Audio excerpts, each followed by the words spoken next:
नमस्कार, आप देख रहे हैं हेडलाइंस न्यूज। दिन भर की ताज़ा खबरों के लिए अभी सब्सक्राइब करें, साथ में बेल आइकन भी प्रेस कर लें। खबरों में आगे बढ़ने से पहले वीडियो को लाइक जरूर करें और अपने दोस्तों के साथ ज़्यादा से ज़्यादा शेयर करें। और आप किस राज्य शहर से न्यूज को देख रहे हैं, कमेंट में जरूर लिखें। बता दें, कांग्रेस के पूर्व अध्यक्ष राहुल गांधी ने हिमाचल प्रदेश विधानसभा चुनाव में पार्टी की जीत पर प्रदेश की जनता का धन्यवाद करते हुए बृहस्पतिवार को कहा है कि जनता से किया हर वादा जल्द से जल्द निभाया जाएगा। उन्होंने गुजरात में कांग्रेस की हार को स्वीकार करते हुए ये भी कहा है कि संगठन का पुनर्गठन कर प्रदेशवासियों की हक की लड़ाई जारी रखेंगे। आपको बता दें कि राहुल गांधी ने ट्वीट किया है कि हिमाचल प्रदेश की जनता को इस निर्णायक जीत के लिए दिल से धन्यवाद। सभी कांग्रेस कार्यकर्ता और नेताओं को हार्दिक बधाई। आपका परिश्रम और समर्पण इस विजय की शुभकामना का असली हकदार है। फिर से आश्वासन देता हूं कि जनता से किया हर वादा और जल्द से जल्द निभाएंगे। ट्वीट किया है कि हम गुजरात में लोगों का जनादेश विनम्रतापूर्वक स्वीकार करते हुए पुनर्गठन कर कड़ी मेहनत करेंगे और देश के आदर्श प्रदेशवासियों के हक की लड़ाई जारी रखेंगे। उत्तर प्रदेश की मैनपुरी लोकसभा सीट पर हुए उपचुनाव में समाजवादी पार्टी की उम्मीदवार डिम्पल यादव ने 2,88,000 से ज्यादा मतों से जीत हासिल की है। डिम्पल यादव समाजवादी पार्टी के राष्ट्रीय अध्यक्ष अखिलेश यादव की पत्नी और दिवंगत नेता मुलायम सिंह यादव की बहू है। डिम्पल यादव को कुल 6,17,625 वोट मिले, जबकि दूसरे नंबर पर रहे बीजेपी के प्रत्याशी रघुराज सिसाकी ने 3,29,489 वोट हासिल किए। उत्तर प्रदेश में एक लोकसभा और 2 विधानसभा सीट पर उपचुनाव कराए गए थे। इसमें रामपुर विधानसभा सीट पर भाजपा उम्मीदवार आकाश सक्सेना, खतौली विधानसभा सीट पर रालोद उम्मीदवार मदन भैया ने जीत हासिल की है। बिहार के मुख्यमंत्री नीतीश कुमार द्वारा इस साल अगस्त में बीजेपी से संगठन तोड़ने के बाद कुढ़नी उपचुनाव का परिणाम बीजेपी के लिए एक बड़ी जीत मानी जा रही है। उपचुनाव के नतीजे मुख्यमंत्री नीतीश कुमार के लिए बड़ा झटका है। उपचुनाव में लोगों ने जनता दल यूनाइटेड को पूरी तरीके से नकार दिया। गौरतलब है कि नीतीश कुमार ने पार्टी के उम्मीदवार के लिए इस सीट पर जोरदार प्रचार किया था। दिलचस्प बात यह है कि नीतीश कुमार के एनडीए गठबंधन से बाहर होने के बाद बिहार में यह पहला चुनाव था जहाँ जनता दल यूनाइटेड का सीधा मुकाबला बीजेपी से था।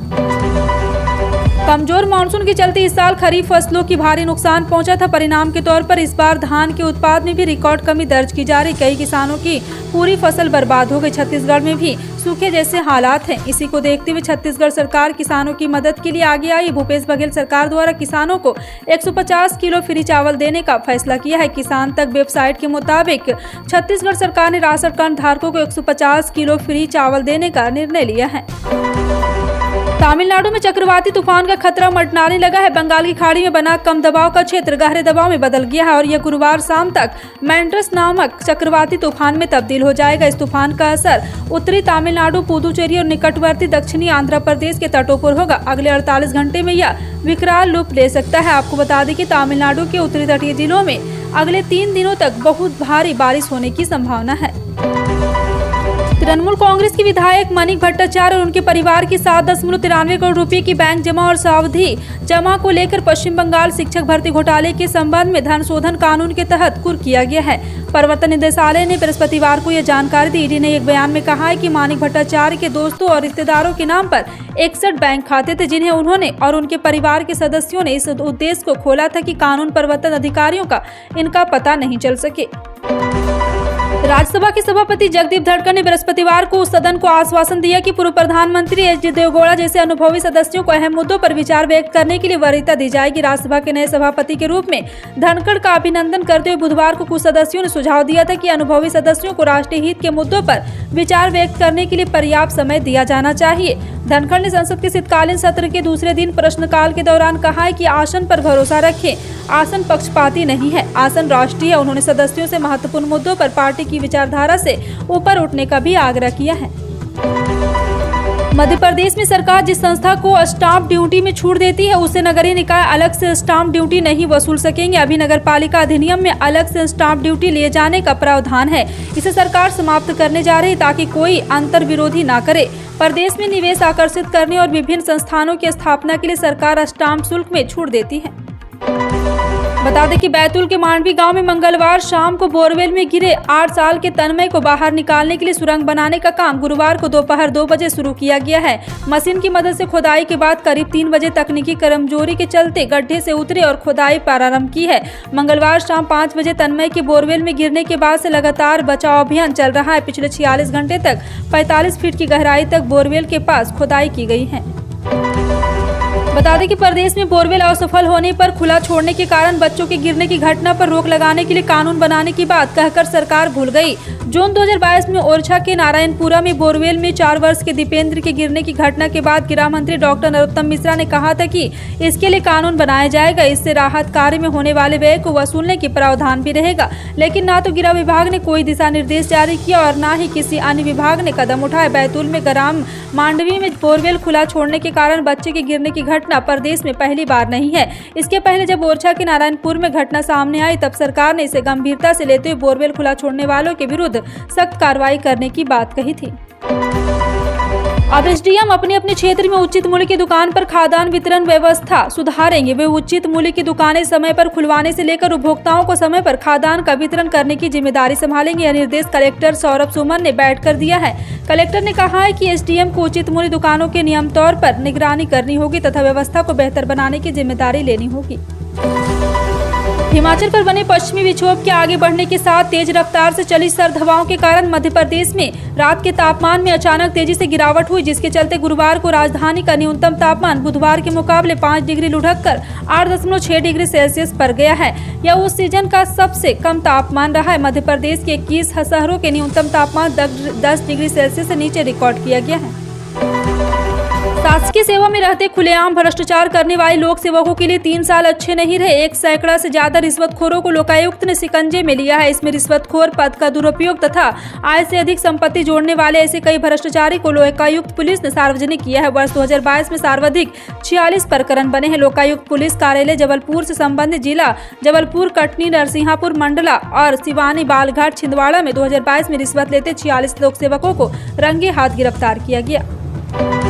गुजरात विधानसभा चुनाव के नतीजे में बीजेपी ने अब तक की अपनी सबसे बड़ी जीत दर्ज की है। गुजरात में बीजेपी ने 156 विधानसभा सीटों पर ऐतिहासिक जीत दर्ज की है। आपको बता दें कि मध्य प्रदेश से सटी गुजरात की सभी विधानसभा सीटों पर भी कमल का राज देखने को मिला। खासतौर पर गुजरात की यह सीटें आदिवासी बहुल थी।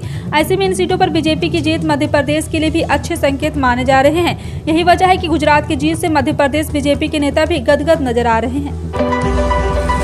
हिमाचल प्रदेश के मुख्यमंत्री जयराम ठाकुर ने विधानसभा चुनाव में हार स्वीकार करते हुए कहा है कि वह जनता का उसके फैसले के लिए धन्यवाद करते। जयराम ठाकुर ने राज्य में बनने वाली कांग्रेस की नई सरकार को शुभकामनाएं देते हुए कहा है कि मैं आपसे थोड़ी देर से राज्यपाल राजभवन में मुलाकात कर अपना इस्तीफा सौंप दूंगा। उल्लेखनीय है कि विधानसभा चुनाव में अब तक के रुझान और परिणामों के अनुसार कांग्रेस ने सरकार बनाने के लिए स्पष्ट बहुमत हासिल कर लिया है। अब तक आए नतीजों में कांग्रेस ने 38 सीटें जीत ली है तथा एक अन्य सीट पर भी वह काफी अंतर से आगे है। पीपुल्स डेमोक्रेटिक पार्टी का अध्यक्ष महबूबा मुफ्ती ने वीरवार को जम्मू कश्मीर के अनंतगांव जिले में उन्हें प्रदान किया गया सरकारी आवास खाली कर दिया गया। स्थानीय प्रशासन ने उन्हें 1 हफ्ते से अधिक समय वाले पहले आवास खाली करने के लिए कहा था। अधिकारी ने कहा कि मुफ्ती उन 8 पूर्व विधायकों में से एक थे जिन्हें नोटिस जारी किया गया था। उन्होंने सुबह बंगले से अपना सामान उठा लिया। उन्होंने कहा कि जम्मू कश्मीर के पूर्व मुख्यमंत्री और दक्षिण कश्मीर के सांसद ने परिसर खाली करने से पहले अपना बकाया किराया भी चुकाया है। भारतीय अंतरिक्ष अनुसंधान केंद्र ने इकोनॉमी एक्सप्लोसिव लिमिटेड नागपुर द्वारा प्रक्षेपण यानी कि PSLV एक्सेल के लिए बनाए गए CM-OM एक्सेल मोटर का सफलतापूर्वक परीक्षण किया गया है। इसरो की ओर से दी गई जानकारी में बताया गया है कि इकोनॉमिक एक्सप्लोसिव लिमिटेड नागपुर ने प्रक्षेपण यान के लिए मोटर तैयार कर जिसका प्रक्षेपण श्रीहरिकोटा प्रक्षेपण स्थल से किया गया, जो पूरी तरह से सफल रहा है। महाराष्ट्र के राज्यपाल भगत सिंह कोश्यारी के छत्रपति शिवाजी को पुराने जमाने के प्रतीक बताने वाले बयान के खिलाफ आज लोकसभा शिवसेना के दोनों गुटों ने जमकर हंगामा किया। इस मुद्दे पर उद्धव ठाकरे और एकनाथ शिंदे गुट के सांसद और एनसीपी के सदस्य एक साथ नजर आए। और आपको बता दें कि एक बार फिर से गुरुवार को निचले सदन में जैसे ही शून्यकाल शुरू हुआ, शिवसेना के उद्धव ठाकरे गुट के सांसद खड़े हो गए और छत्रपति शिवाजी के नारे लगाने लगे। उन्होंने विरोध प्रदर्शन में शामिल होने के लिए एनसीपी सांसदों को इशारा करते देखा गया।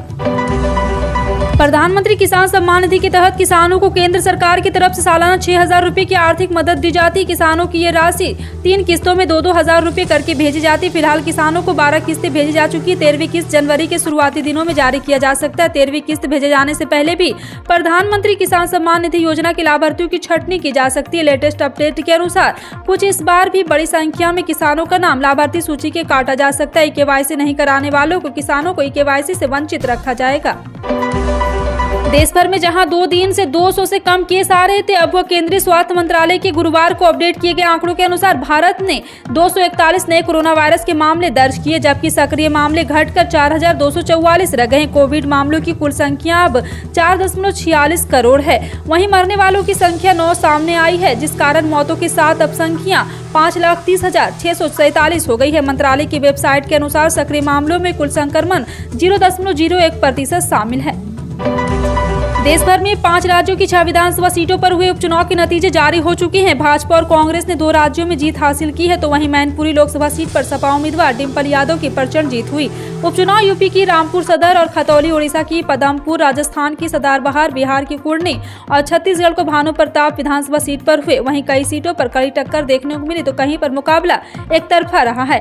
देश में हुए उपचुनाव में मैनपुरी लोकसभा सीट सबसे चर्चित रही है। मुलायम सिंह के निधन के बाद खाली हुई सीट पर डिम्पल यादव को समाजवादी पार्टी में मैदान में उतारा गया था। जी हां, आपको बता दें कि आजम खान गढ़ के रामपुर में बड़ा उलटफेर हो गया था। यहां भाजपा प्रत्याशी आकाश सक्सेना ने 33,702 मतों से सपा के आसिम रजा को हरा दिया और खतौली विधानसभा उपचुनाव में गठबंधन के प्रत्याशी मदन भैया ने शानदार जीत की है। आपका इन सभी खबरों पर क्या कहना है, कमेंट सेक्शन में टाइप करके जरूर बताएं। इसी तरह की पल पल की अपडेट जानने के लिए जुड़े रहें आप अपने हेडलाइंस न्यूज के साथ। मिलते हैं अगली बड़ी खबर में, तब तक के लिए जय हिंद।